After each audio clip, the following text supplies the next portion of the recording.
Hello everyone, आप सभी लोगों का स्वागत है टीचिंग परीक्षा के आज के इस वीडियो में, जिसके अंदर में फ्रेंड्स हम लोग बीपीएससी टीआरई 4 से रिलेटेड जो एक विशेष श्रृंखला चला रहे हैं उसको एक कदम और आगे बढ़ाएंगे। फ्रेंड्स, पिछले लेक्चर को आप लोगों ने बहुत बढ़िया प्रतिसाद दिया, आप लोगों ने बहुत अच्छे से पढ़ा, आपसे जो मैंने सवाल पूछे थे उसके आंसर्स आप लोगों ने बहुत अच्छे से कमेंट्स में दिए। इससे मैं बहुत ज्यादा खुश हूं आप लोगों से। और मैं यहाँ पर मैं आश्वस्त हो रहा हूं कि अब मेरे बच्चे जो है वो सिलेक्शन के साथ में रैंक की भी तैयारी कर रहे हैं। कल मैं ओके, तो आई होप फ्रेंड्स अब आप लोगों को आवाज आ रही होगी यहाँ पर में। तो फ्रेंड्स, मैं आप लोगों से कह रहा था यहाँ पर कि जो है आप लोगों की जो ये विशेष श्रृंखला चल रही है, इससे आप लोगों ने जो पिछला प्रतिसाद दिया है उससे मैं ये आश्वस्त हूँ कि आप लोग जो अब सिलेक्शन के साथ में रैंक लाने के लिए भी तैयार हो रहे हो। साथ ही साथ मैंने एक कल रैंडमली क्लास देखी आप लोगों की नेशनल मूवमेंट की, जिसके अंदर में मैंने जाकर टेस्ट में देखा पेड क्लास के अंदर में, और मैंने देखा कि मैं देखना चाह रहा था कि कितने बच्चे कितना स्कोर कर रहे हैं। और मैं जानकर बहुत ज्यादा खुश हुआ। कल रात में करीब 2:30 बज रहे थे और मैंने जाके जब चेक किया तो देखा कि 347 स्टूडेंट्स ऐसे थे जिन्होंने 50 आउट ऑफ 50 स्कोर किया हुआ था उसके अंदर में। ठीक है, 347 बच्चे ऐसे उस टेस्ट के अंदर में 50 आउट ऑफ 50 स्कोर किया था पेड क्लास के अंदर में। तो अब मुझे लग रहा है कि आप लोग जो है फ्रेंड बहुत ज्यादा मेहनत कर रहे हो और आपकी मेहनत को जो है सैल्यूट है। चलिए, अब हम लोग यहाँ पर में आगे बढ़ते हैं। ऐसे ही मेहनत करते रहिए। जो लक्ष्य है हमारा, जो मिशन है टॉप 100 में आने का, ठीक है, तो वो करना है हम लोगों ने। पूरी टीचिंग परीक्षा को आप लोगों ने टॉप 100 के अंदर में लेकर आना है। चलिए, तो फ्रेंड्स मैं देखिए यहाँ पर मैं बता दूं कि सपने देखने वालों के लिए रात छोटी होती है। जिनको सपने देखने होते हैं ना केवल, उनके लिए रात जो है छोटी पड़ जाती है, क्योंकि उनको सिर्फ सपने ही देखने होते हैं और बहुत सारे सपने देखने होते हैं। लेकिन जो सपना पूरा करने वाला व्यक्ति होता है ना, उसके लिए दिन भी छोटा पड़ जाता है। दिन कब शुरू होता है कब खत्म हो जाता है पता ही नहीं चलता। कितने लोग एग्री करते हैं? कितने लोग एग्री करते हैं इस चीज से? बताइए। क्योंकि दिन जो है ना फ्रेंड्स, ये होता है आप लोगों का सपना पूरा करने के लिए। सपने देखने से नहीं, सपने जो है फ्रेंड्स उसके लिए मेहनत करने से पूरे होते हैं। ओके, ये याद रखना है आप सभी लोगों ने, मेहनत करने से पूरे होते हैं। चलिए, तो बहुत बहुत शुक्रिया फ्रेंड्स। और मैं जैसे कि यहाँ पर मैं देख पा रहा हूँ कि आप लोगों ने 700 प्लस यहाँ पर में स्टूडेंट्स हैं जिन्होंने सेशन को लाइक कर दिया है। तो बहुत बहुत शुक्रिया आप सभी लोगों का फ्रेंड्स सेशन को लाइक करने के लिए भी। चलिए, हम लोग हमारे पहले क्वेश्चन की तरफ में आगे बढ़ते हैं। 1000 से ज्यादा बच्चे हमारे साथ में जुड़ चुके हैं। आज हम लोग 3000 प्लस बच्चों का जो है टारगेट रखते हैं। देखिए फ्रेंड्स, कांग्रेस के 1916 के लखनऊ अधिवेशन में नरम दल के किस अध्यक्ष ने तिलक तथा उनके समर्थकों को कांग्रेस में वापस लिया था? अब देखिए, क्वेश्चन बहुत सिंपल सा है। बोला गया है कि 1916 का जो सेशन हुआ था, ठीक है, लखनऊ अधिवेशन का कांग्रेस का, ठीक है, उसके अध्यक्ष कौन थे? और यहां पर मैं एक्स्ट्रा इंफॉर्मेशन दी गई है कि उसमें तिलक और जो उनके समर्थक थे, मतलब कि गरम दल के जो नेता थे, उन लोगों को वापस लिया गया था कांग्रेस के अंदर में। तो बता दीजिए जल्दी जल्दी से। और मैं आप लोगों को बता दूं फ्रेंड्स कि जो जो मैं आपको पढ़ाऊंगा ना अभी, उसके ऊपर में बेस्ड क्वेश्चन अब आप लोगों के आएंगे थोड़ी देर के अंदर में। तो पूरा लेक्चर ध्यान से देखिएगा आप लोग। ये जो पढ़ाऊंगा इसका एक्सप्लेनेशन दूंगा, उस पर बेस्ड क्वेश्चन अब थोड़ी देर के अंदर में आप लोगों को वो भी देखने के लिए मिलेंगे। ठीक है, तो आंसर हो जाएगा फ्रेंड्स यहाँ पर में अंबिका चरण मजूमदार। ये बहुत ही इंपॉर्टेंट क्वेश्चन है। ठीक है, 1916 का लखनऊ अधिवेशन जो है, इस पर क्वेश्चन आता है। मैं आपको पूरा का पूरा बता देता हूँ। ठीक है, आप लोग ध्यान से देखिएगा। देखिए फ्रेंड्स, लखनऊ समझौता 1916 में हुआ था। हुआ यूं के मोहम्मद अली जिन्ना जो थे, मुस्लिम लीग के भी नेता थे और कांग्रेस के भी। आप लोगों में से जो है कुछ लोग जानते होंगे कि 1920 तक मोहम्मद अली जिन्ना कांग्रेस और मुस्लिम लीग दोनों के नेता हुआ करते थे, दोनों पार्टी में शामिल थे वो। ठीक है, कांग्रेस में भी शामिल थे मोहम्मद अली जिन्ना। तो उन्होंने क्या किया, दोनों की पहल करवाई कि चलो यार संयुक्त सेशन करते हैं। और कांग्रेस के तरफ से जो है फ्रेंड्स यहाँ पर में, ठीक है, अंबिका चरण मजूमदार उस समय में अध्यक्ष थे, तो उन्होंने भी हामी भर दी कि ठीक है, ठीक है, संयुक्त ज्वाइंट सेशन करते हैं। क्योंकि हुआ यूं था कि वर्ल्ड वॉर वन जो है फ्रेंड्स वो चल रहा था आप लोगों का। वर्ल्ड वॉर वन चला 1914 से लेकर 1916 तक, 1918 तक आप लोगों का। तो 1918 तक जो है वो आप लोगों का 4 साल तक वर्ल्ड वॉर वन चला। वर्ल्ड वॉर वन के अंदर में भारतीय लोगों के ऊपर में बहुत सारे टैक्स लगाए गए। जबरदस्ती भारतीय जो सैनिक थे उन लोगों को यूरोप में भेजा गया लड़ने के लिए। उनकी बॉडीज तक वापस नहीं आ पाई, इतना ज्यादा जो है हमारा शोषण किया गया। तो मोहम्मद अली जिन्ना, ठीक है, जो है वो मुस्लिम लीग के अध्यक्ष थे उस समय में। अध्यक्षता की मोहम्मद अली जिन्ना ने। और हमारे भारत की तरफ से जो है अध्यक्षता की थी, ठीक है, अंबिका चरण मजूमदार ने। ये याद रखना है आप लोगों ने, अंबिका चरण मजूमदार। तो जिन्ना उस समय में जो है ना जो है हिंदू मुस्लिम यूनिटी के लिए बहुत बड़े वकील के रूप में काम करते थे, एक पक्षधर थे। तो हमारी बेचारी भोली भाली सी सरोजिनी नायडू, उन्होंने तो मोहम्मद अली जिन्ना को 1916 के अधिवेशन के बाद में हिंदू मुस्लिम यूनिटी का टाइटल दे दिया था। और एग्जामिनर जो है वो भी उनसे भी ज्यादा भोला भाला, ठीक है, सरोजिनी नायडू से भी। तो क्वेश्चन पूछ लिया एग्जामिनर ने कि मोहम्मद अली जिन्ना को 1916 के अधिवेशन के बाद में किसने हिंदू मुस्लिम एकता का दूत बताया था?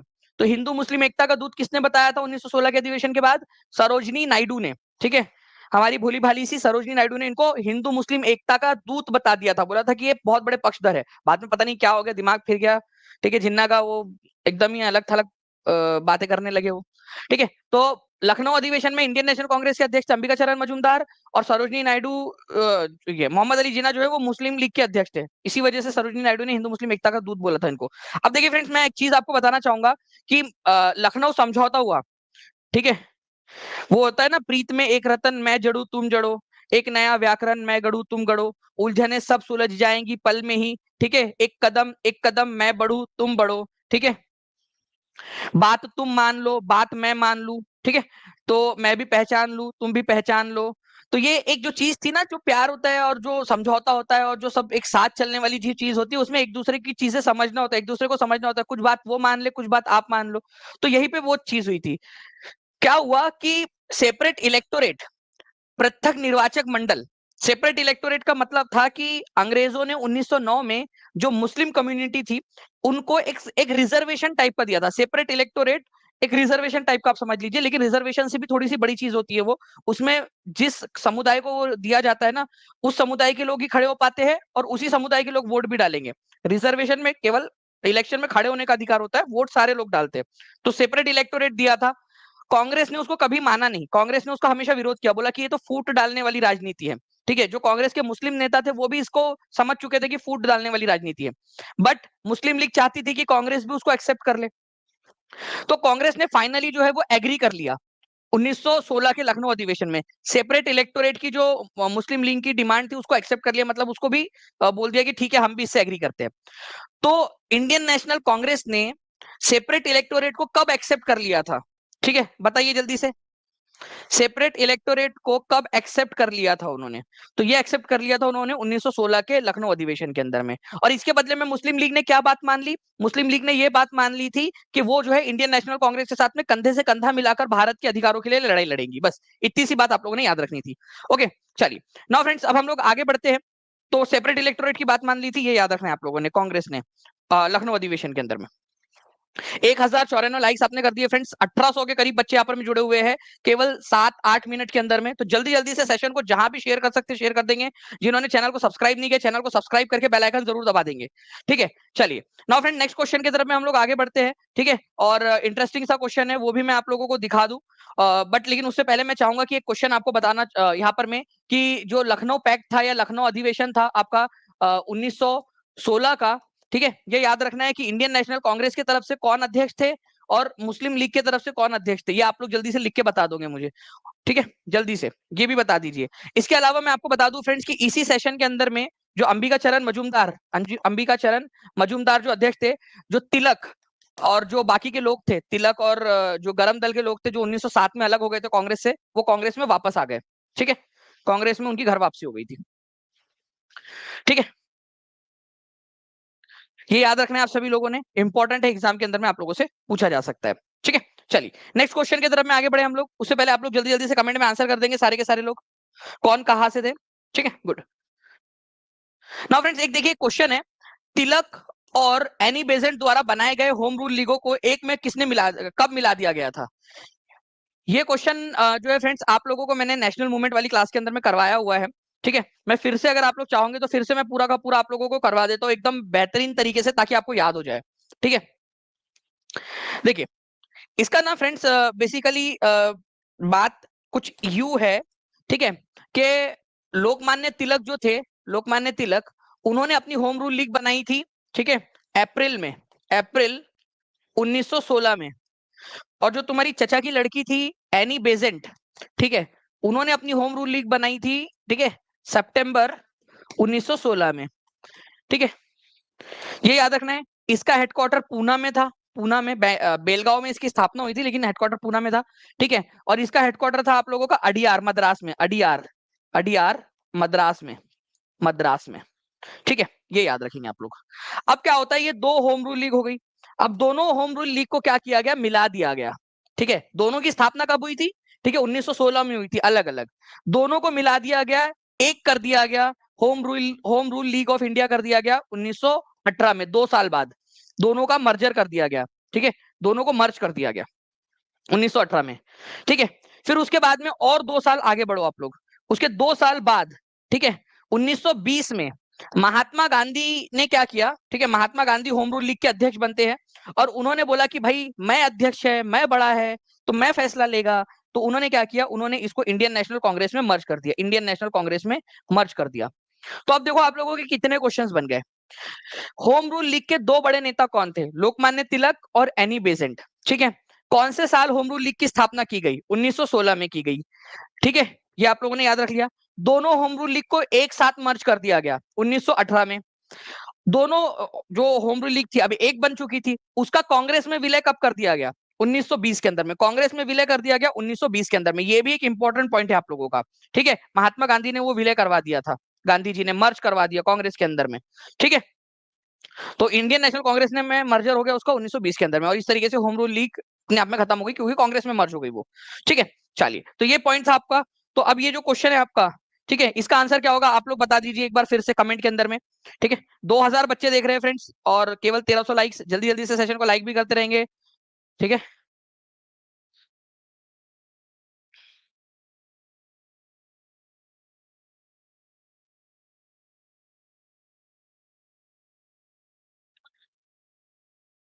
बहुत बढ़िया। ठीक है, नाउ फ्रेंड्स अब देखिए ये क्वेश्चन है आप लोगों का, इसका भी आंसर आप लोग सभी लोग कर देंगे। दिसंबर 1916 में इंडियन नेशनल कांग्रेस तथा इंडियन मुस्लिम लीग ने एक समय अपने अधिवेशन का आयोजन किया था। ठीक है, ज्वाइंट सेशन किया था उन्होंने। ये आंसर आप लोग फास्ट फॉरवर्ड कर देंगे हम लोग ताकि नेक्स्ट क्वेश्चन की तरफ में आगे बढ़ सके। फिर फ्रेंड्स मैं आप लोगों को एक बहुत ही बेहतरीन सा क्वेश्चन बताऊंगा, ठीक है, और मैं एक्सपेक्ट करूंगा कि आप लोग जो है इसका आंसर कर सके। ठीक है, चलिए, ये आप लोगों ने आंसर कर दिया होगा ऐसे मुझे उम्मीद है। ठीक है, नेक्स्ट क्वेश्चन देखिए आप सभी लोग यहाँ पर में, बिहार में होम रूल लीग की स्थापना कब और कहां हुई थी। इसको आप लोग इंपॉर्टेंट मार्क करिए, इस क्वेश्चन को इंपॉर्टेंट मार्क करना है आप लोगों ने, क्योंकि मैं इसको पूरा आप लोगों को प्रीमियम कंटेंट के साथ में पढ़ा रहा हूँ। ठीक है, ध्यान रखिए। विक्रांत सिंह राठौड़ जी, आप जो है ना अ,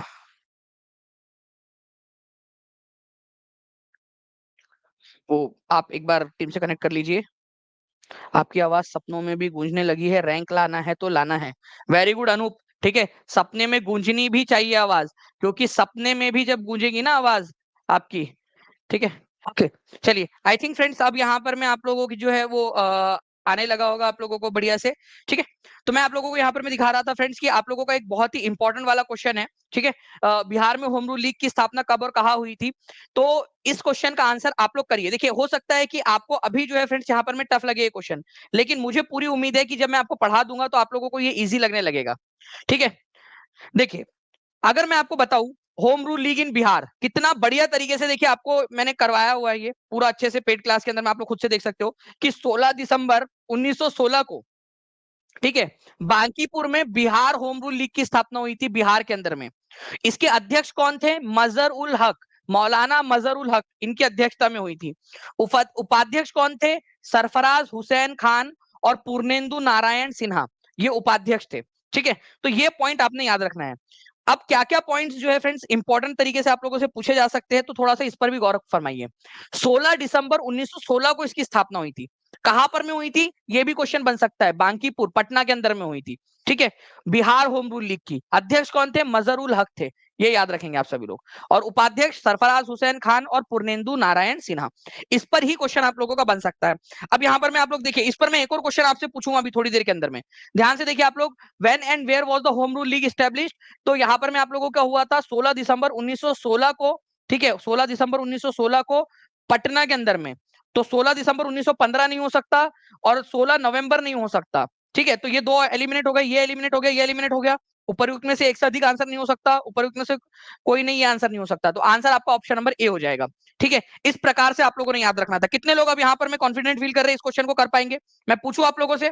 चलिए, 1482 लाइक्स हो चुके हैं फ्रेंड्स, 2100 से ज्यादा बच्चे देख रहे हैं। जल्दी से नेक्स्ट क्वेश्चन तक आप लोगों ने 2000 इसको क्रॉस कर देना है। ठीक है, सभी बच्चों ने, ताकि पूरी टीम जो है वो मोटिवेट फील करे। ये आप देख सकते हो पूरा का पूरा इस प्रकार से मैं आप लोगों को पेड क्लास के अंदर में पूरा नेशनल मूवमेंट करवाया हुआ हूँ। नेक्स्ट क्वेश्चन की तरफ में आगे बढ़ते हैं फ्रेंड्स, बहुत ही इंपॉर्टेंट क्वेश्चन।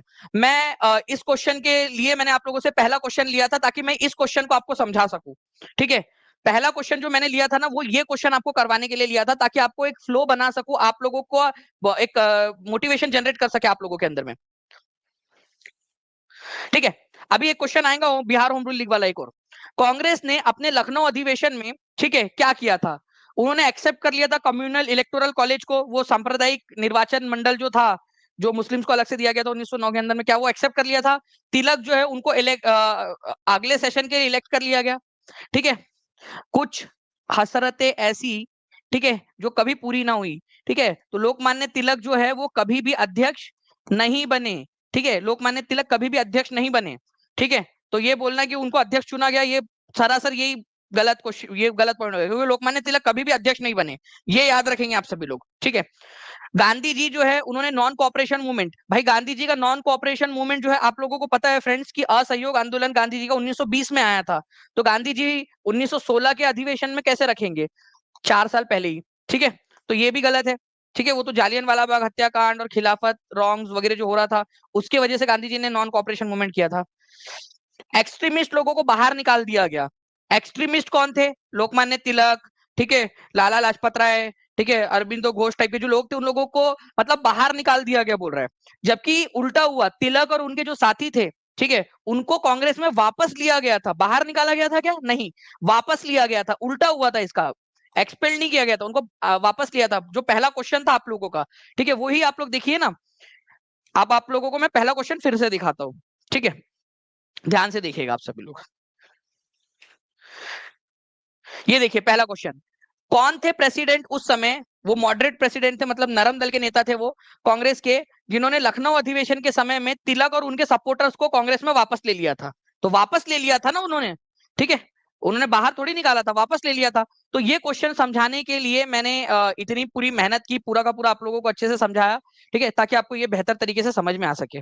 ठीक है। मुझे उम्मीद है फ्रेंड्स कि अब आप लोग अच्छे से समझ गए होंगे। वापस से इस क्वेश्चन की तरफ में आते हैं। आंसर इसका हो जाएगा ऑप्शन नंबर ए, क्योंकि मैंने आपको बताया था कि भाई प्रीत में एक रतन तुम जड़ो मैं जड़ू, ठीक है, एक नया व्याकरण मैं गढ़ू तुम गढ़ो। ठीक है। तो भाई एक दूसरे की बात माननी पड़ती है, समझना पड़ता है। तो कांग्रेस एग्री कर ली थी सेपरेट इलेक्टोरल कॉलेज के लिए, या सेपरेट सेपरेट इलेक्टोरेट के लिए, अलग निर्वाचक मंडल के लिए। ठीक है, ये भी आपको बताया था मैंने। ठीक है, तो वही वाली बात है आपकी कि यहाँ पर मैं एक्सेप्ट कर लिया था कम्युनल इलेक्टोरल कॉलेज को। ये थोड़े से हाई लेवल क्वेश्चन आपको करा रहा हूँ, ताकि अब मेरे को मेरे बच्चों का रैंक सिलेक्शन के साथ साथ में रैंक भी करने हैं मैंने। ठीक है, रैंक भी अब लेकर आना है। और मैं इसी वजह से बोल रहा हूँ कि जो मैं 1 सितंबर से 20 सितंबर तक आप लोगों की रैंक बूस्टर सीरीज चलाने वाला हूँ ना ऐप के अंदर में, TRE 4 वाले बच्चों के लिए। ठीक है, वो इसीलिए कि टीआरई मुझे बच्चे चाहिए टॉप 100 में किसी भी कंडीशन में। ठीक है। देखिए फ्रेंड्स, इस क्वेश्चन का आंसर करिए आप लोग सभी लोग, जल्दी से पढ़ेंगे और आंसर करेंगे इसका। 1613 लाइक्स आपने कर दिया, जल्दी जल्दी से बताइए, और एक बार शेयर भी करते रहेंगे, क्योंकि 3000 हमें बच्चे भी करने हैं यहाँ पर में लाइक। सर फॉर्म भरने के बाद कब और कैसे टेस्ट देना है? देखिए अनूरिया यादव जी, पिछले बार टेस्ट हुई थी। ठीक है।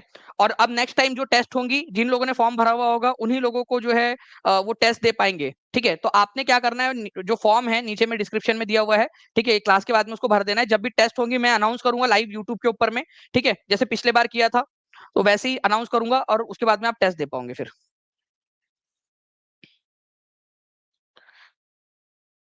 ओके। अच्छा, कितने लोग चाहते हैं मुझे, आप लोग इतना बढ़िया तरीके से पढ़ रहे हो, इतने प्यार से पढ़ रहे हो, मुझे एक आइडिया और आया है। क्या मैं पिछली टेस्ट का एक अटेम्प्ट आप लोगों को और दे दूं? सभी लोगों को कितने लोग चाहते हैं मुझे बताइए। ठीक है, फ्री ऑफ कॉस्ट आप लोगों को एक अटेम्प्ट और दे देता हूँ उस टेस्ट का, ताकि आप लोगों की एक और रिवीजन हो जाए। जितने लोग चाहते हैं मुझे कमेंट करके बताना। ठीक है, नीचे में लेक्चर के बाद में भी कमेंट करके बताना, मैं देखूंगा कि कितने लोग चाहते हैं। मैक्सिमम लोग चाहते होंगे तो मैं बिल्कुल आप लोगों के लिए एक अटेम्प्ट और खोल दूंगा उसके लिए। सभी लोगों के लिए, जो बच्चे नए फॉर्म भरे ना, उन लोगों के लिए भी एक अटेम्प्ट खोल देंगे अपन। तो एक नागरिक ब्लैंक के तहत मौलिक अधिकारों का किसी भी उल्लंघन सीधे सुप्रीम कोर्ट जा सकता है। अगर मौलिक अधिकारों का उल्लंघन हो रहा है तो आंसर हो जाएगा आपका आर्टिकल नंबर 32 के तहत जा सकता है, 32 के तहत। इसको राइट टू कॉन्स्टिट्यूशनल रेमेडी, संवैधानिक उपचार का अधिकार कहा जाता है। संवैधानिक उपचार का अधिकार, इसको डॉक्टर B.R. आम्बेडकर ने क्या कहा है? फेफड़ा, दिमाग, ठीक है, हाथ पैर नाक आंख कान दिल आत्मा, क्या कहा है उन्होंने? बताइए जल्दी से। Doctor B.R. आम्बेडकर ने आर्टिकल नंबर 32 को क्या कहा है? ठीक है, नेक्स्ट क्वेश्चन की तरफ में आगे बढ़ते हैं हम लोग फ्रेंड्स, यहाँ पर में हमारे। ठीक है,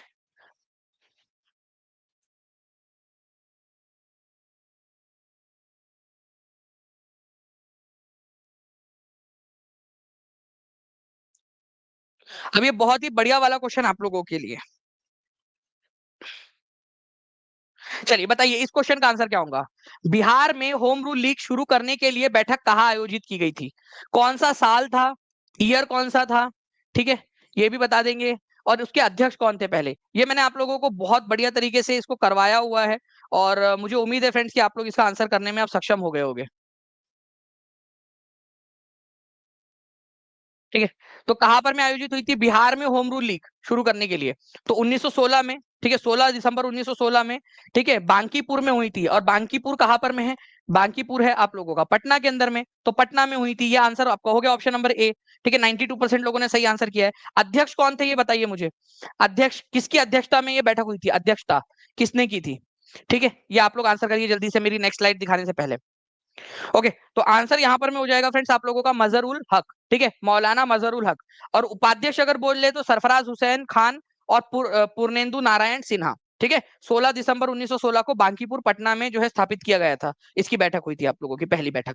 ठीक है, चलिए एक एक करके हम लोग एक एक कदम अब आगे बढ़ रहे हैं हमारे जो है और ज्यादा आप लोग उसके लिए आपके जो है बेहतरी की तरफ में आप लोग आगे बढ़ रहे हो।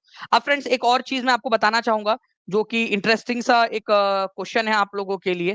ठीक है, इस पर क्वेश्चन पूछे जाने की बहुत अधिक संभावना है, बाकी इसका आप लोगों ने ये देख लिया है।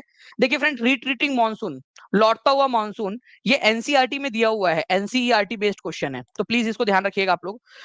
लौटता हुआ मानसून भारी वर्षा करता है। अब ये लौटता हुआ मानसून क्या होता है ये समझिए आप लोग। ठीक है, ये है हमारा प्यारा सा भारत। ठीक है, आपको पता है फ्रेंड्स कि इधर साइड से जो है फ्रेंड्स हमारे भारत के अंदर में बारिश एंटर करती है, जिसको हम लोग साउथ वेस्ट मानसून बोलते हैं, केरल में सबसे पहले आती है। ये घूम फिर के क्या होता है इस तरीके से आता है और ऐसे वापसी की तरफ में जाता है। ठीक है, वापसी इस तरीके से वापसी करता है, इस तरीके से वापसी करता है। और जब ये वापसी कर रहा होता है ना, तो इधर वाले तट पे बहुत ज्यादा वर्षा करता है, तमिलनाडु और आंध्र प्रदेश के तट पे बहुत ज्यादा वर्षा करता है वो।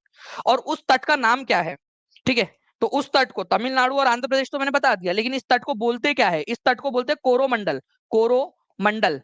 ठीक है, कोरोमंडल तट कहा जाता है इसको। ठीक है, तो कहां पर में करता है ये, कोरोमंडल तट के ऊपर में।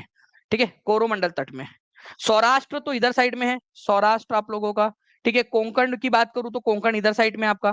तो ये दो तो आंसर हो नहीं सकते थे आप लोगों के। और गंगा का मैदानी इलाका तो ये है, यहाँ पर में थोड़ी होती है नवंबर दिसंबर में भारी बारिश, कोरोमंडल तट के अंदर में होती है। ये याद रखेंगे आप सभी लोग। ठीक है, तो ये एक इंपॉर्टेंट वाला पॉइंट आप सभी लोगों का, ये याद रखना है आप सभी लोगों ने। इसके अलावा फ्रेंड्स मैं जितने भी बच्चे हैं मैं चाहूंगा जल्दी जल्दी से सभी लोग सेशन को लाइक एंड शेयर तो करते ही रहेंगे फ्रेंड्स। ठीक है, और चैनल को सब्सक्राइब भी जरूर कर लीजिए आप सभी। ठीक है, जितना ज्यादा आप लोगों के यहाँ पर में रिस्पॉन्स रहेगा उतना ज्यादा जो है और ज्यादा मुझे मजा आएगी आप लोगों को पढ़ाने में। ठीक है, ये याद हो गया आप लोगों को। अब मैं आप लोगों को मैप दिखाता हूँ, ये देखिए आप लोग, ये हमारा भारत का मैप है, ये इस तरीके से बारिश आती है। और ये जो पिंक कलर में आप देख रहे हो ये वापसी वाला है। अब एक क्वेश्चन आपका बन गया जो लास्ट में मैं आपसे पूछूंगा, बताइए कि तमिलनाडु और आंध्र प्रदेश के तट को किस नाम से जाना जाता है। तो आप लोग अभी से आंसर करना स्टार्ट कर दीजिए, तमिलनाडु और आंध्र प्रदेश के तट को किस नाम से जाना जाता है। आप लोग आंसर करना स्टार्ट कर देंगे सभी के सभी। कोरोमंडल तट के नाम से जाना जाता है, कोरोमंडल तट। ठीक है, पेड क्लास की फी देखिए, क्लासेस स्टार्ट हो चुकी है निहारिका यादव जी, बिल्कुल आप नीचे में जो नंबर चल रहा है ना उस पर कॉल या व्हाट्सएप कर लेंगी, टीम आपकी बिल्कुल मदद कर देंगी। या फिर आप टीचिंग परीक्षा ऐप पर चले जाइए, या नीचे में एक लिंक भी दी गई है लिंक ट्री की, उस पर भी आप कर सकते हो। ठीक है, चलिए नेक्स्ट क्वेश्चन आप लोगों का फ्रेंड्स बहुत ही इंटरेस्टिंग वाला। ठीक है, अब मैं आपको बता दूं कि आज, ध्यान से सुनिए आप लोग, ये 3 क्वेश्चन मैं लगातार कराऊंगा, लेकिन उससे पहले, ठीक है, मैं ये 3 क्वेश्चन कराऊंगा 2 बार आप लोगों को। ठीक है, 2 बार कराऊंगा मैं ये 3 क्वेश्चन आप लोगों को। लेकिन मैं एक रिक्वेस्ट चाहता हूं आप लोगों से, एक आप लोगों से प्रॉमिस चाहता हूं, ठीक है, कि इन तीनों क्वेश्चन के आंसर के बाद में आप लोग मुझे फिर से इन क्वेश्चंस के आंसर जो है वो बताओगे। ठीक है, मैं आप लोगों की टेस्ट लूंगा लगातार 3 क्वेश्चंस की।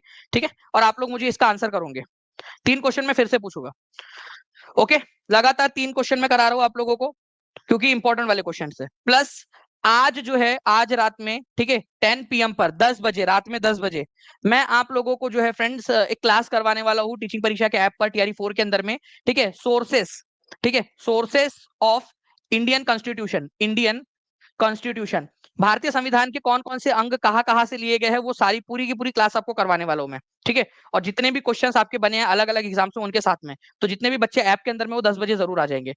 पहला क्वेश्चन आपके लिए, the preamble of Indian constitution, बताइए जल्दी से। मैं पहले पढ़ा रहा हूँ, फिर उसके बाद में आप लोगों से फिर से टेस्ट लूंगा। बताओ। हर्षिता गुप्ता जी बिल्कुल हो रही है, आप कहाँ हो?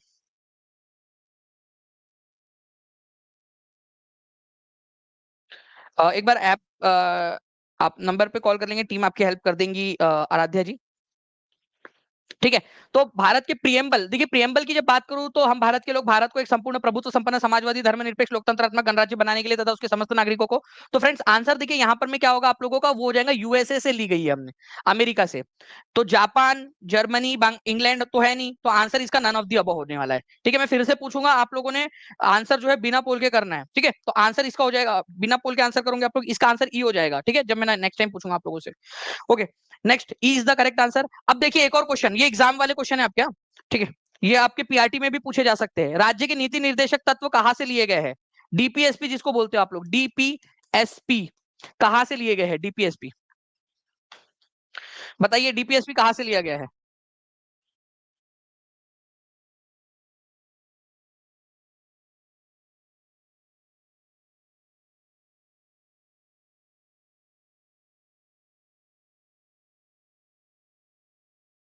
बिल्कुल, देखिए फ्रेंड्स आप लोगों ने आंसर कर दिया, राज्य के नीति निर्देशक तत्व जो है फ्रेंड्स वो लिए गए हैं आप लोगों के, ठीक है, आयरलैंड के संविधान से, आयरिश संविधान, आयरलैंड के संविधान से। तो बी आंसर कर दिया 87% लोगों ने, 2500 से ज्यादा बच्चे भी जुड़ चुके हैं हमारे साथ में।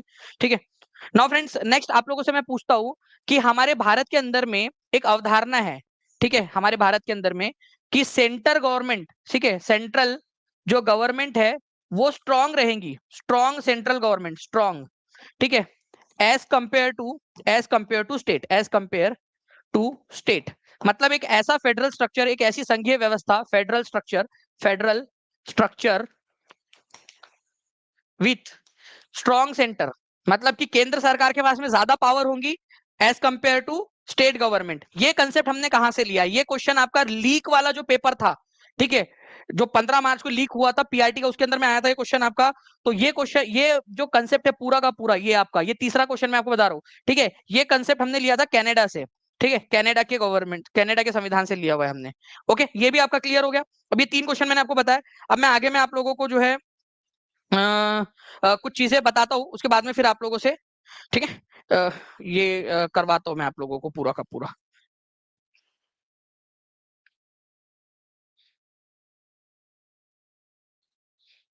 चलिए, देखिए फ्रेंड्स, डीपीएसपी की बात करूं, directive principle of state policy, ये बात करता है कि हमारे भारत को कैसा राज्य बनाना है। आप लोग कमेंट करके बताएंगे, हिंदी में करना हिंदी में करो, इंग्लिश में करना इंग्लिश में करो। कल्याणकारी राज्य बनाएंगे हम लोग, ठीक है, कल्याणकारी राज्य।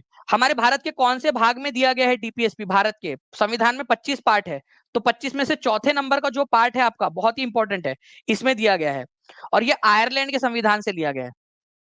इसके अलावा जो है फ्रेंड्स, इसके आर्टिकल्स आते हैं आपके, आर्टिकल नंबर 36 से लेकर 51 तक के आर्टिकल्स। ये पूरा डीपीएसपी मैंने करवाया हुआ है पेड क्लास के अंदर में आप लोगों को, ठीक है, आप लोग बोलोगे तो मैं फिर से करवा दूंगा आपको। ठीक है, आयरलैंड के संविधान से हमने दिया है। अब ये नॉन जस्टिशिएबल का मतलब क्या होता है, इसको इंपॉर्टेंट मार्क करो आप लोग अब। ठीक है, नॉन जस्टिशिएबल का मतलब, देखिए सिंपल भाषा में बताता हूं मैं आपको। मान लो आपके फंडामेंटल राइट्स का हनन हो गया, सरकार ने आपसे आपके फंडामेंटल राइट छीन ली, तो क्या आप लोग कोर्ट जा सकते हो? बिल्कुल, ठीक है, आपको कोर्ट जाने का अधिकार है, कोर्ट आप जा सकते हो। ठीक है, इसको बोलते हैं जस्टिफाइबल या जस्टिशिएबल, ठीक है, कोर्ट जाने का अधिकार, न्यायोचित। ठीक है, लेकिन अगर डीपीएसपी, आपका डीपीएसपी का हनन हो रहा है, directive principle of state policy का, तो क्या आप कोर्ट जा सकते हो? नहीं, आप कोर्ट नहीं जा सकते, नॉन जस्टिफाइबल या नॉन जस्टिशिएबल। कोर्ट जाने का अधिकार आपको डीपीएसपी के अगेंस्ट में नहीं है, ये इसका मतलब है। ठीक है, 1960 लाइक्स हो चुके हैं फ्रेंड्स, केवल 40 लाइक्स दूर है हम लोग 2000 से, और 2522 लाइव बच्चे जुड़े हुए हैं, केवल और केवल 500 बच्चे दूर है। एक साथ सारे 2500 बच्चे शेयर कर देंगे तो हम लोग जो है हमारे टारगेट तक पहुंच जाएंगे। ठीक है, तो ये जो है फ्रेंड्स आप दोनों को आपको याद रखना है, फंडामेंटल राइट्स कोर्ट में चैलेंज किए जा सकते हैं, ठीक है, डीपीएसपी कोर्ट में चैलेंज नहीं किए जा सकते, ये फर्क है, बहुत बड़ा फर्क है। ठीक है, नाउ अब देखिए मैं पूरा का पूरा आज आपको जो है फ्रेंड्स रात में 10 बजे पेड क्लास के अंदर मैं आपको करवाने वाला हूँ इंडियन कॉन्स्टिट्यूशन कहाँ से क्या क्या लिया है और जो भी क्वेश्चन बन सकते हैं उसमें। ठीक है, कम से कम 50 क्वेश्चन एक ही क्लास में कराऊंगा मैं आपको, ताकि कोई ऐसा क्वेश्चन ना हो जो आपसे छूट जाए इससे रिलेटेड। ठीक है, तो ब्रिटेन से जो है फ्रेंड्स हमने क्या क्या लिया है, हमने लिया है रूल ऑफ लॉ, कानून का शासन रहेगा, सिंगल सिटीजनशिप, ब्रिटेन से लिया है एकल नागरिकता, कि भाई एक ही नागरिकता रहेंगी पूरे देश के अंदर में। आपको बिहार की नागरिकता है क्या? नहीं, आप बिहार के रहवासी हो सकते हो, लेकिन नागरिक आप केवल भारत के हो। ठीक है, इसके अलावा संसदीय विशेषाधिकार, द्विसदनीय विधायिका, कैबिनेट प्रणाली, ठीक है, संसदीय सरकार, संसद सरकार को चुनेंगी, ये वाला अधिकार। ठीक है, इसके अलावा आयरलैंड से हमने लिया है friend directive principle of state policy, राष्ट्रपति के चुनाव की विधि, कि राष्ट्रपति का चुनाव कैसे होगा। ठीक है, राष्ट्रपति द्वारा राज्यसभा के लिए सदस्यों का नामांकन, मतलब राष्ट्रपति 12 लोगों को राज्यसभा में भेजेगा, ये कंसेप्ट हमने यहां से लिया है। इसके अलावा अमेरिका से देखिए हमने कितनी सारी चीजें ली है। सबसे पहली चीज फंडामेंटल राइट्स, मूलभूत अधिकार। ठीक है, जुडिशियल रिव्यू, मतलब अगर हमारी संसद ने कोई गलत कानून बना दिया तो भाई उसको सही करना चाहिए कि नहीं करना चाहिए? आप लोग बताइए, सही करना चाहिए कि नहीं करना चाहिए? अगर संसद ने गलत कानून बना दिया कोई, तो करवाना चाहिए ना, उसको सही करवाना चाहिए ना हम लोगों ने। तो फ्रेंड्स उसी के लिए होता है जुडिशियल रिव्यू। ठीक है, जिसको हम लोग कहते हैं न्यायिक समीक्षा, मतलब कि हम उसको क्या करेंगे, ठीक है, कोर्ट जो है वो डिसाइड करेंगे कि जो कानून बनाया है वो सही बनाया है या नहीं बनाया है। ठीक है, चलिए। उसके बाद में संविधान की प्रस्तावना, जिसको प्रियम्बल कहते हैं। अभी क्वेश्चन आया था आप लोगों का, प्रीवियस ईयर क्वेश्चन है कि नहीं, जो पढ़ाया है वही आया है एग्जाम के अंदर में। ठीक है, तो प्रियम्बल आज मैं आपको सारे के सारे सोर्सेस करवाने वाला हूँ, और कम से कम 50 क्वेश्चन में करवाऊंगा आपको आज रात में, आज के आज ही ऐप में 10 बजे। तो जितने भी बच्चे ऐप पे वो सारे आ जाएंगे। ठीक है, कनाडा जो है फ्रेंड्स, इससे हमने लिया है, देखिए ये क्वेश्चन भी आया था।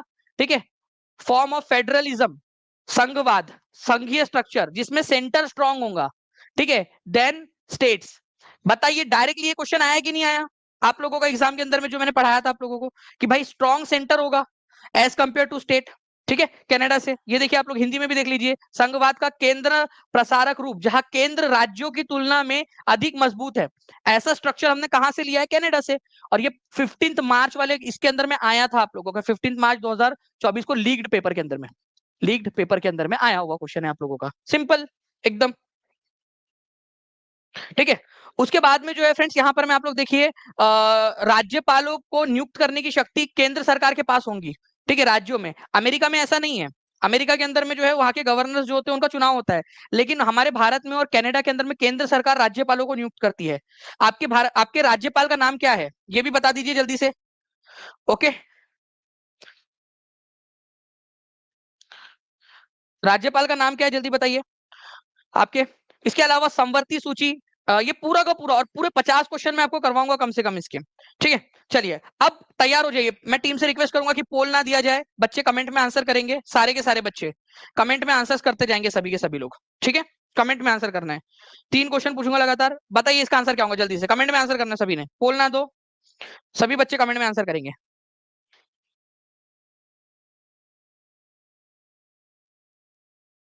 यूपी के आनंदीबेन पटेल और बिहार के राजेंद्र विश्वनाथ आर्लेकर। मनीष सिंह कौशिक राजपूत जो है वो सही खिल गया। ठीक है, उसको उसने बताया ही नहीं कि वो कहाँ गया करके। और कुछ लोग जो है, जो आनंदीबेन पटेल बोल रहे हैं वो सारे के सारे यूपी के हैं।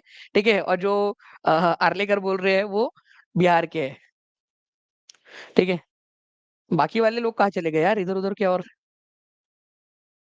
चलिए आंसर करते जाएंगे सभी लोग कमेंट के अंदर में इसका। ठीक है, ई होगा, डी होगा, सी होगा, बी होगा, ए होगा, क्या होगा? तो संविधान की प्रियम्बल प्रस्तावना, हम भारत के लोग भारत को एक संपूर्ण प्रभुत्व संपन्न समाजवादी धर्मनिरपेक्ष लोकतंत्रात्मक गणराज्य बनाने के लिए तथा उसके समस्त नागरिकों को सामाजिक, आर्थिक और राजनीतिक न्याय, विचार अभिव्यक्ति, विश्वास, धर्म और अवसर की समता, पूरा जो है अदरक लहसन प्याज आप लोगों का ऑप्शन नंबर ई, मतलब यूएसए से लिया गया है। यूएसए से हमने प्रभावित होकर बनाया हमारी प्रियम्बल को। ठीक है, चलिए अमेरिका से, तो E is the correct answer यहाँ पर में। नाउ फ्रेंड्स, इस क्वेश्चन का आंसर करेंगे सभी के सभी बच्चे।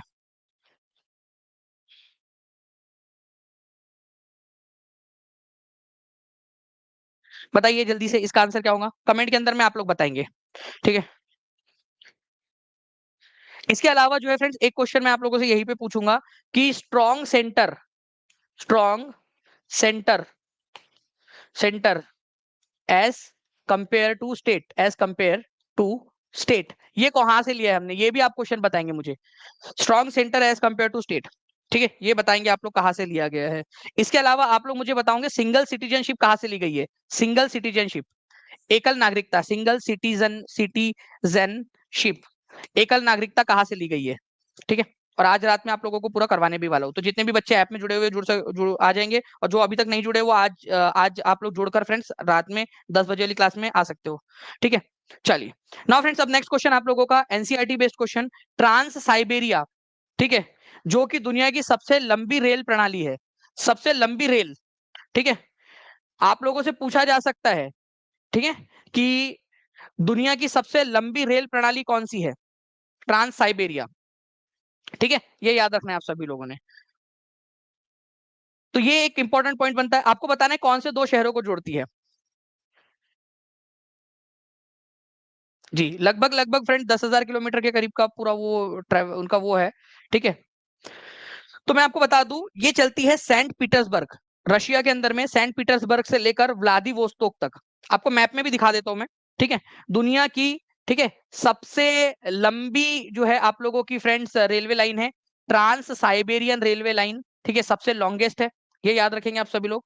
ओके, और सबसे ऊंची चलने वाली है जाइजिंग से लहासा तक चलने वाली जो रेलवे लाइन है, ठीक है, चाइना के अंदर में, ये सबसे ऊंची लंबे सबसे ऊंचाई पर चलने वाली जो है आप लोगों की रेलवे लाइन है आप लोगों की। ठीक है, जाइनिंग से लहासा तक चलने वाली। और रशिया के अंदर में ट्रांस साइबेरियन रेलवे लाइन जो है वो सबसे लंबी है। कहाँ से? सेंट पीटर्सबर्ग से लेकर, ठीक है, व्लादिवोस्तोक तक, ये दो शहर है, वहां तक चलती है। ये मैप है, मैं आप लोगों को जो है इसका वो भी दिखा देता हूँ मैप में। देखिए यहाँ पर मैं, ये देखिए आप लोग, ये है सेंट पीटर्सबर्ग, दिख रहा है आप लोगों को सेंट पीटर्सबर्ग? यहां से ऐसा पूरा का पूरा ये व्लादिवोस्तोक तक जाती है। ठीक है, इतना लंबा इसका डिस्टेंस है व्लादिवोस्तोक तक। तो नाम क्या है इसका?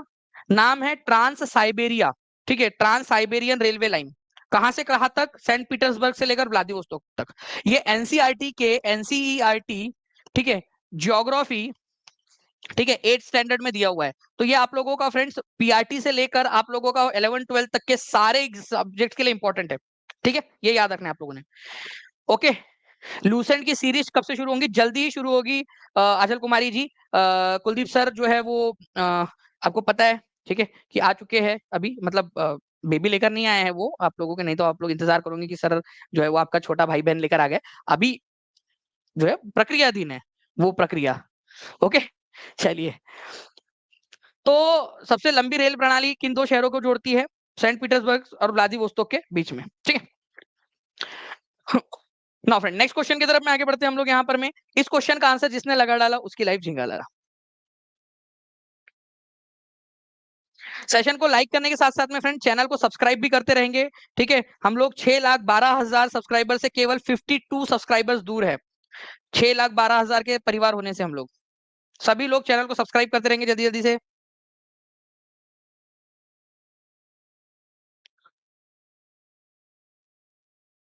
देखिए, अगर हम लोग बात करेंगे फ्रेंड्स एक नागरिक के तहत, ठीक है, अगर आपके कौन से मौलिक अधिकारों का उल्लंघन होता है तो आप सुप्रीम कोर्ट जा सकते हो। तो आंसर आपका हो जाएगा ऑप्शन नंबर ई, क्योंकि वो आर्टिकल नंबर 32 है वो। ठीक है, आर्टिकल नंबर 32 है, ये याद रखना है आप लोगों ने। तो आंसर इसका ऑप्शन नंबर ई हो जाएगा। ठीक है, चलिए नेक्स्ट पॉइंट की तरफ में हम लोग आगे बढ़ते हैं। ठीक है, नाउ फ्रेंड्स देखिए यहाँ पर मैं पुस्तक poverty and un British rule in India किसने लिखी है, ये क्वेश्चन बन सकता है, जल्दी जल्दी से बताते जाइए इसका भी answer. Poverty and un British rule in India, बहुत ही फेमस क्वेश्चन है friends. Poverty and un British rule in India नाम की पुस्तक किसने लिखी है?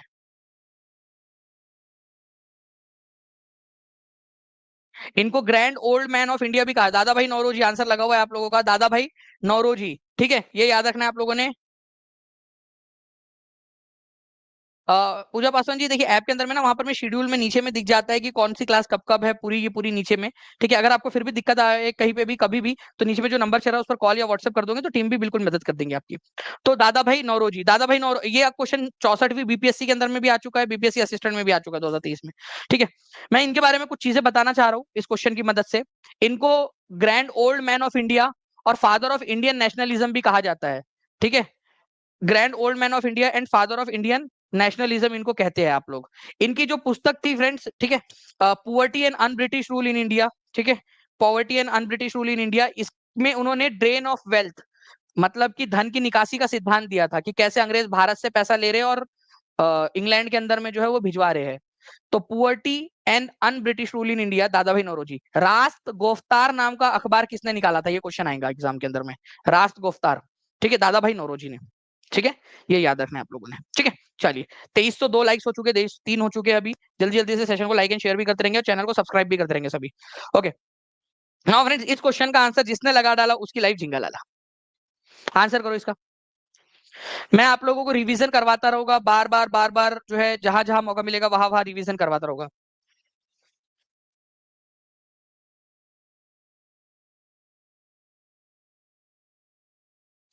एक बार शेयर भी कर देंगे सभी, जहां जहां शेयर कर सकते हैं, टेलीग्राम, फेसबुक, व्हाट्सएप, इंस्टाग्राम, आप लोगों की जो भी ग्रुप हो, लाइब्रेरी का ग्रुप हो आपका, ठीक है, कोई टेलीग्राम ग्रुप हो, कॉलेज ग्रुप हो, हर जगह पे जल्दी जल्दी से शेयर कर दीजिए।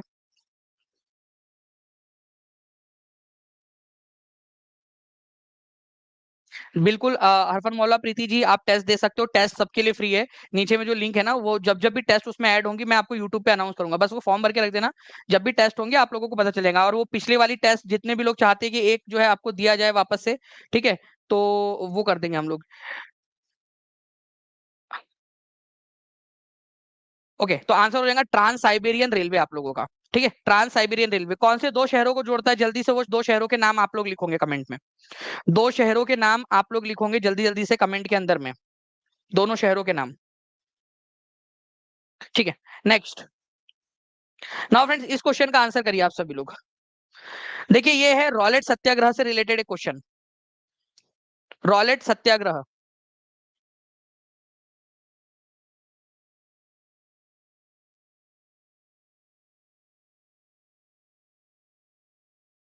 देखिए, रॉलेट सत्याग्रह से रिलेटेड ये क्वेश्चन जो है आप लोगों ने पढ़ लिया, फिर मैं आप लोगों को जो है फ्रेंड्स इसका वो बताता हूँ।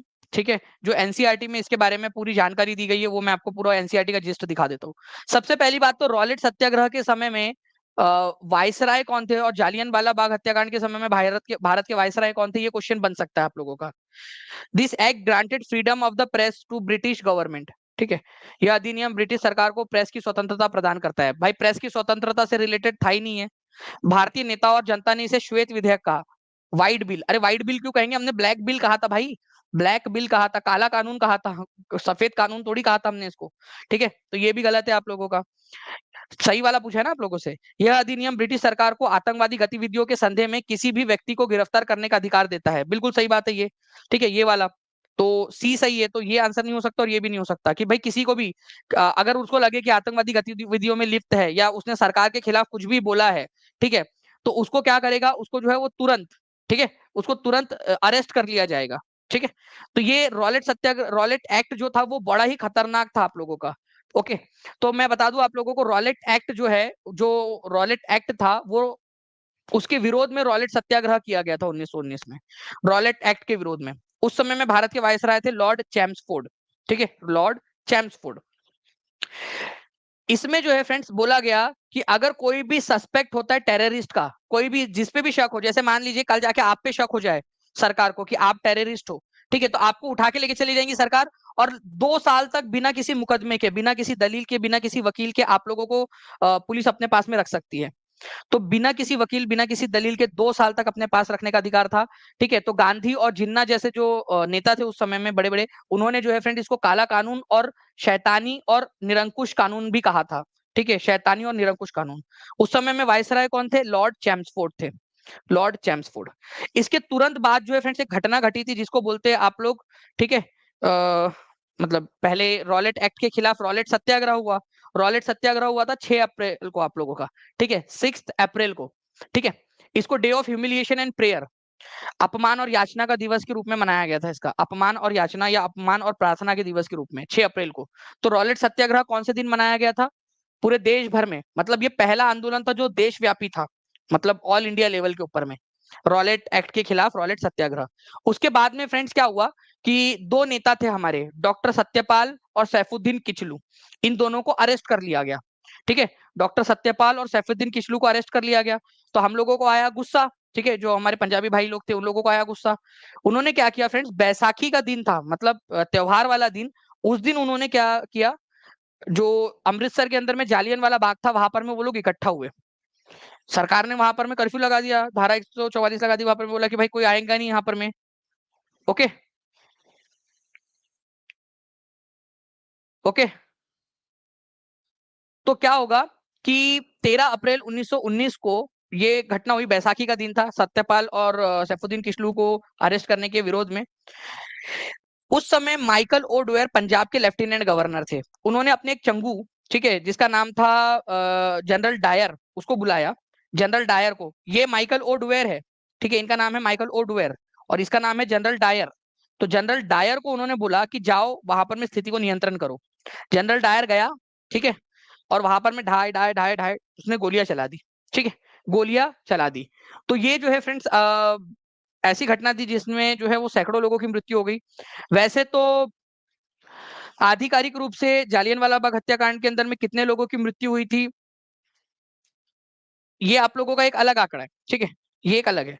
लेकिन एक्चुअल में जो है ना फ्रेंड्स, मैं आप लोगों को बता दूं, उससे ज्यादा मृत्यु हुई थी, ठीक है। जो 379 जो आंकड़ा दिया जाता है ना, वो सरकारी आंकड़ा था आधिकारिक रूप से। लेकिन एक्चुअल में जो है फ्रेंड्स, मैं अगर आपको बताऊं, ठीक है, पंडित मदन मोहन मालवीय के नेतृत्व में जो कमेटी बनी थी इंडियन नेशनल कांग्रेस की, उनका मानना था कि कम से कम 1300 लोग मरे थे करके, ठीक है।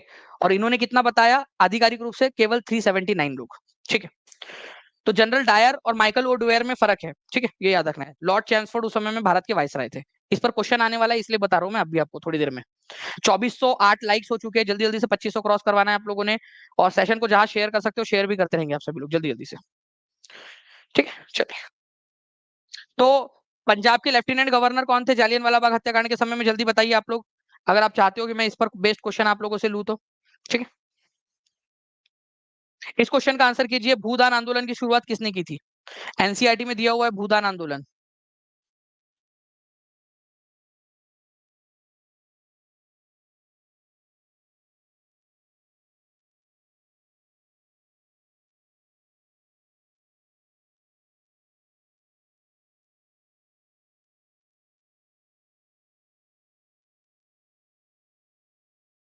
जी, तो देखिए फ्रेंड्स, अगर मैं भूदान आंदोलन की बात करूं आप लोगों से, तो आचार्य विनोबा भावे जो थे, इन्होंने इसकी शुरुआत की थी, ठीक है। देखिए, अगर भूदान आंदोलन के बारे में बात करें, आप लोगों से एक क्वेश्चन बनता है कहाँ से शुरू हुआ था, तो आज का जो पोचमपल्ली नाम की जगह है ना, वहां से ये शुरू हुआ था फ्रेंड्स, ये याद रखना है आप सभी लोगों ने, ठीक है। वैसे पहले ये पड़ता था आप लोगों का आंध्र प्रदेश में, लेकिन अब ये पड़ता है तेलंगाना में, पोचमपल्ली। तो इन्होंने 1951 के अंदर में इसको शुरू किया था। इसमें था क्या कि अगर किसी के पास में बहुत ज्यादा जमीन है, तो वो कुछ जमीन जो है ऐसे व्यक्ति को दे दे जिसके पास में जमीन है ही नहीं। इसको भूदान आंदोलन बोला गया था, ठीक है। इसको जो है फ्रेंड्स हम लोग यहाँ पर में ब्लड लेस रिवॉल्यूशन, ठीक है, रक्तहीन क्रांति भी बोलते हैं। ये क्वेश्चन आया था एग्जाम के अंदर में कि रक्तहीन क्रांति किसको कहा जाता है। तो वैसे तो एक क्रांति थी आपकी ब्लड लेस रिवॉल्यूशन, जिसको ग्लोरियस रिवॉल्यूशन भी बोलते हैं, 1688 का इंग्लैंड में हुआ था। बट अगर उसके परिप्रेक्ष्य में ना पूछते हुए बोला जाए कि भारत में रक्तहीन क्रांति, ब्लडलेस रिवॉल्यूशन किसको बोला जाता है, तो ब्लडलेस रिवॉल्यूशन कहा जाता है भूदान आंदोलन को, ठीक है। भूदान ग्रामदान आंदोलन इसको बोलते हो आप लोग, ठीक है। और इस आंदोलन के अंतर्गत काफी सारे लोगों ने अपनी जमीन दान की। आचार्य विनोबा भावे पहले व्यक्ति थे भारत के जिनको रमन मैग्सेसे अवार्ड भी मिला था, ठीक है, रमन मैग्सेसे अवार्ड पाने वाले पहले व्यक्ति भारत के। चलिए, तो भूदान आंदोलन से कौन रिलेटेड है, तो विनोबा भावे रिलेटेड है, ये क्वेश्चन बन सकता है एग्जाम के अंदर में, ठीक है। चलिए, आप लोगों की साइंस की क्लास भी है फ्रेंड्स अभी थोड़ी देर के अंदर में, जल्दी से हम लोग यहाँ पर में नेक्स्ट क्वेश्चन की तरफ में आगे बढ़ते हैं, ठीक है। एक क्वेश्चन आप लोगों का मैं करवाता हूँ जल्दी से आप लोगों को, जस्ट अ सेकेंड।